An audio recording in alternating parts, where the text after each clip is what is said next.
And good afternoon. Welcome into Market Talk for Monday, March 15th. I'm your host, Jesse Allen. Great to have you here with us. MarketTalkAg.com, our home on the web. You can find us there. Facebook, Twitter, Instagram, all at Market Talk Ag as well. And you can also find our great radio affiliates and all of our streaming sources on our website. That is at MarketTalkAg.com. Well, let's talk about Monday's trade. Let's bring in our good friend Bryan Doherty with Total Farm Marketing by Stewart-Peterson. Bryan, good afternoon to you, and hopefully you had a nice weekend, sir. Yes, sir. Well, thank you, Jesse. It was a good weekend here. We had good weather, and farmers that had less than good weather might be in the form of rain.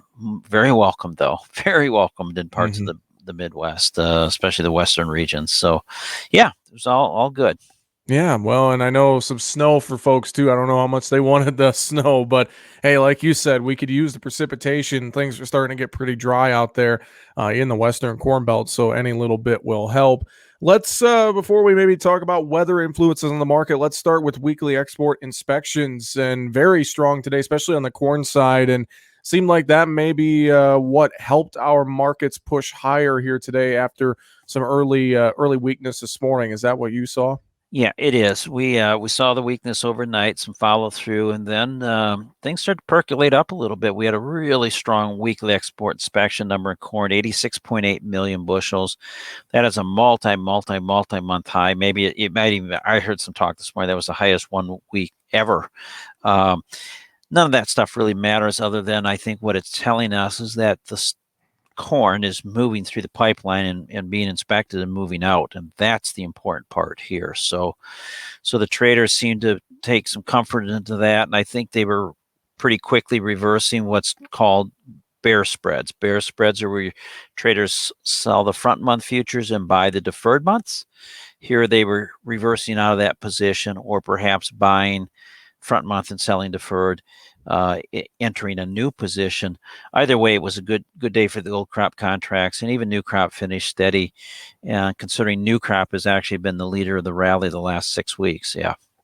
Well, looking at some of those positions getting back into those old crop contracts, I know especially on the soybean side, we really don't have much old crop to sell here in the U.S. Corn, there might still be a little bit out there, but as you look at some of those new crop contracts, you mentioned steady. Any new thoughts for farmers here as they're maybe thinking about doing some selling or getting that marketing plan going as they're heading into planting season? Yeah, great question. You and I are talking on a week-to-week basis, and so for the new crop, we really have to kind of probably look at maybe 2 or 3 variables, or ask ourselves a couple or 3 questions. And one question is, if we look to the southern hemisphere, are crops getting better or worse, or where are they at calendar-wise? So there's no threat of massive exports of corn competing right now with the U.S. producers. But as far as new crop, we also have to look at our calendar and say, hey, it's now the 15th of March. The rubber is going to hit the road here pretty quick. And in fact, talking to some customers down in the northeast part of Texas, they're planting corn. They're about 30-40% planted. So things are starting to move. The bigger question might simply be that when we look at the calendar, and we look at where the rain events have fallen recently, you'd have to say, hey, parts of the Midwest, unless it just rains continuously, they've got some really good moisture to help sort of move things along quickly this spring. So went from too dry. Now the soils aren't recharged, and we all know that, but this is a step in that direction. So you'd have to kind of look at the bigger picture and say, is the drought monitor map changing from week to week? And I think next week we'll see that the drought areas are probably smaller. So that's one thing. The other thing is just time of year. We run out of news to feed the bull after a while. Maybe not this year. Maybe it's the southern hemisphere weather with Brazil's crop behind schedule. That's huge. Rumors are, or estimates are, normally 80, 85, 90% planted, maybe in the 50 to 60% zone. So it goes back to, are we selling corn? Are farmers aggressively selling? And what are farmers going to do? And we think farmers probably aggressively sold the last 3 weeks. They see spring coming. They're making room in their bins. They're trying to move stuff. It's going to get busier here in the next 6, 7, 8, 4, 5, 6, 7, 8 weeks as far as time to move corn. Hmm. Well, and it's going to be very interesting, I think, the next couple of weeks. And we have planting intentions coming up as well. And I know a lot of folks are kind of looking at that as the next big milestone in the road here for where this commodity market could be heading, Brian. Yeah, so it gives us our first real kind of glimpse at what farmers are thinking, and with prices up to where they are, and if you look at the insurance levels for both corn and soybeans, both attractive. So there's no real win there, but the ratio right now has beans 2.6 to corn. So if you take November beans divided by December corn, that in theory is pulling some corn into beans. That theory has a lot to be questioned if you have good planting weather. Farmers might just keep planting corn anyways this spring because of the dependability of corn. But getting back to like the export inspections, here's a couple things to note. Corn right now, of expected sales, 2.6 billion, 45% of the sales have been inspected. So pretty solid number and picking up steam. Soybeans, on the other hand, 86.8% of expected sales have already been inspected and gone. As you creep that number upward, there's just, there's always this big fear of cancellations. There's probably no likelihood of that. So that's the good news in beans as far as supportive news. I want to ask on soybean oil. We noticed it kind of fell back today after setting some more contract highs overnight. What did you make of bean oil, kind of being the one, commodity that was lower here today, Brian?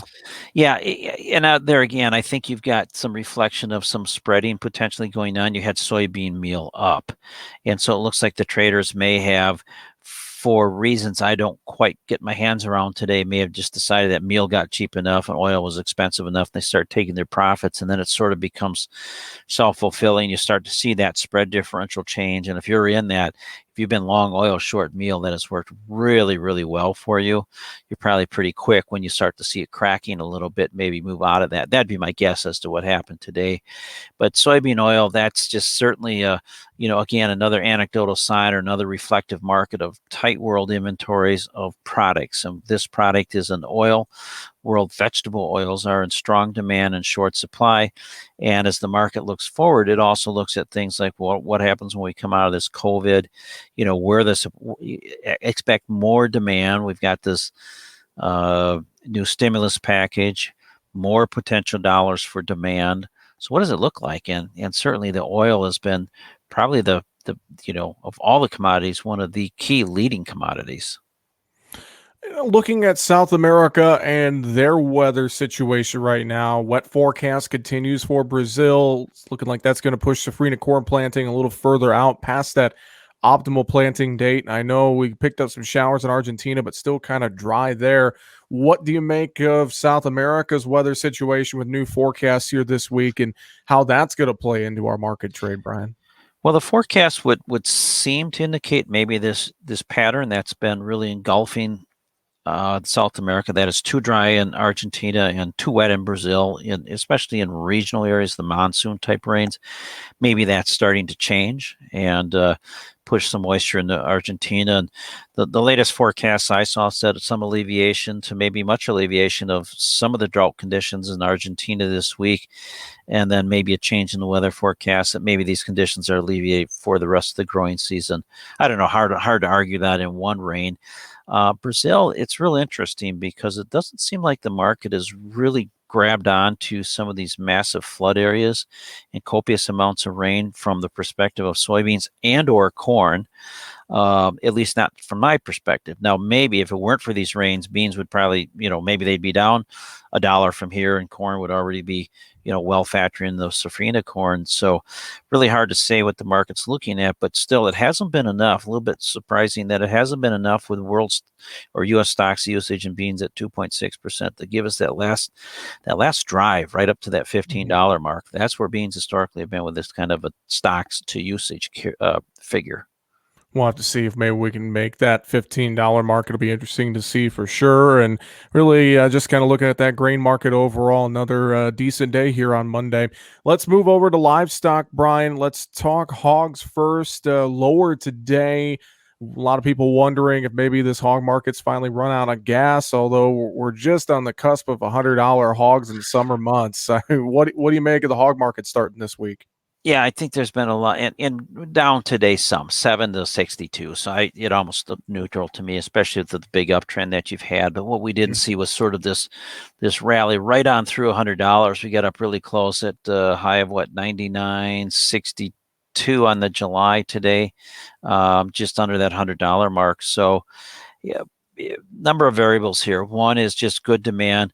The whole meat complex picked up some ground here with the stimulus package, and I think just a growing confidence that a number of states seem to be following the lead and starting to open up and use more practices that probably have common sense associated with them. So I'm certainly no COVID expert, but it seems like wear your mask, go out, do your thing, stay clean, stay safe, but go out and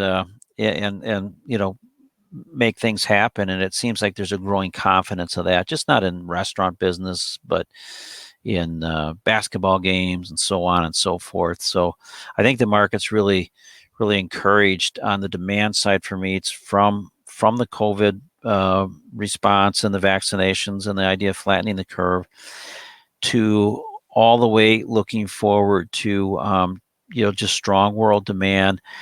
This hog market, I don't know what to think of that. African swine fever, again, we hear about it more on a weekly basis. $100 hogs are expensive, but there's, every time they hit a new plateau, there's talk of more. So I'm starting to hear the 120 area. So I don't know if I can fall into that camp or not, but this is a reflection of, we talked about it last summer when you have euthanasia and you're going to have some supply issues down the road, it's going to show up, and it's showing up in a timely fashion with ASF and stimulus package. Yeah, very, very true. And you mentioned African swine fever, and I know that situation in China, like you mentioned, we're learning more and more every week, and that's not only playing into our hog market, but playing into our soybean markets as well here. So very interesting to watch. And it seems like the news, it's hard to get news out of China, but it's just slowly trickling out here, like you said, kind of on a week-to-week basis. And I'll be interested to see where that story goes here over the next month or so, Bryan. I think we all will. But all of that being said, the hog market's providing some wonderful opportunities to defend. And we've been suggesting puts all the way up here, and we'll continue to suggest that. They leave that top side open, so they have a very viable function. We're not encouraging people to throw money away at puts to watch the market go higher. But if anyone out there can sort of outguess the day the market's going to go from higher to sharply lower and then begin its downturn in earnest, then that's the person that can wait to buy puts. Otherwise, I think you treat a market with the tools you have, and these are the best tools right now to leave topside open. Let's move to cattle, Bryan, and a decent rally to start the week over in cattle futures. I know feedlot country, we're still waiting to see if we can push that cash price a little bit higher. It'll be interesting to see where that goes here as we get into the middle of the week. But overall, what do you make of the tone in the cattle market here on Monday? Just supportive, and especially as the market looks ahead. I mean, goodness, you've got something we rarely see, and that is June outpacing April. April is typically our peaking month, and all of a sudden we've got June premium to April, and you've got August over 120. So we got a real nice pickup in value. Again, I think most of that's related back to the idea of flattening the curve in COVID, along with the stimulus package, along with a higher stock market. And I think speculative interest is finding a home in commodities that can take advantage of this. If you've got dollars to invest, you got a stock market at a new high, and you got interest rates that don't pay much. So you look at demand-driven markets. Talking about cattle, that's one of them. Mm-hmm. Well, and I'm wondering as we get into this week with Packers and feedlot country, we kind of stuck that 113, 114 level, waiting for this to break out to the top side. Do you think this is going to be the week? It's going to be interesting. I mean, more winter weather could definitely help the situation in some of those northern states, Colorado, Nebraska, et cetera, where they've gotten dumped on here over the weekend. Yeah, so the winter weather is definitely a factor. In March, it can be short-lived, but it still makes for sloppy feedlots and temperature extremes from below freezing to above freezing. Probably not the most favorite time of year for cattle, cow-calf guys to be out stuck in the mud, but really the feedlots are where the bigger concern would be for the marketplace. I think what we want to do is take just a hard look at these cutout values. 226, 218 is where we were today in Choice Select. I think to get the cattle market really kind of moving, I think you're going to need those back into the 235, 240 zone. So we really need to see the proof in the pudding, that is on the demand side, to warrant upturns in the live market, but certainly have the 1-2 punch with weather and at least perception with the stimulus package. Bryan, dairy market update, anything for us there as we start the week? That's been a really erratic market this year, and the volatility has remained high, and now is not the time for dairy producers to sort of take their eyes off the market. Really nice run to the upper side today. And as we, recently, so nice uptrend. I'll give you an example. If we look at June contract, recently bottomed at 17, now trading over 18. Good percentage increase in value. You got deferred months all pushing into new contract highs late last week. Really good opportunities. We just don't think at this point that you can look at the dairy industry and say, hey, yeah, we've got this corn price where it's at, but if we grow more acres of corn and we corn prices have a seasonal type fall lower, $18 milk is going to work out just fine for the fall months into the first quarter. So I don't think the dairy producer is really being, let's say, chased into the idea that I need to tighten herd. We don't see that happening. Bryan, any other final thoughts for our listeners here as we wrap up Monday's trade? Anything else you'd like to add today? We don't talk a lot about it, but just some outside things. So if you're, and I'm not going to put myself in the financial world as an expert. However, as an observer, you look at a stimulus package, that's a lot of money. And you look at low interest rates, and you got to believe that interest rates are going to be on the rise at some point. One, interest rate management, looking to long-term to lock that in. Two, expect that, with this capital into the marketplace, there is a growing chance of an inflationary market.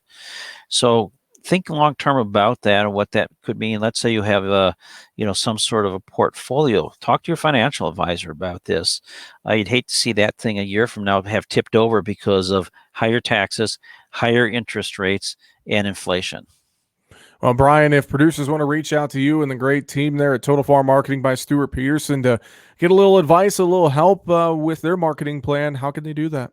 Best way is a phone call, 800-334-9779. And ask for me, ask for Bryan Doherty. Otherwise, we've got a great team of advisors here. So just call in and tell us you saw the show, and we'd love to help you. Bryan, I appreciate the time as always. Have a great rest of your week, and we'll talk to you next Monday. Thank you, Jesse. Bryan Doherty with Total Farm Marketing by Stewart-Peterson, our guest today here on Market Talk. Find us online, markettalkag.com. This has been the Monday, March 15th edition of the show. I'm Jesse Allen, wishing you a great afternoon.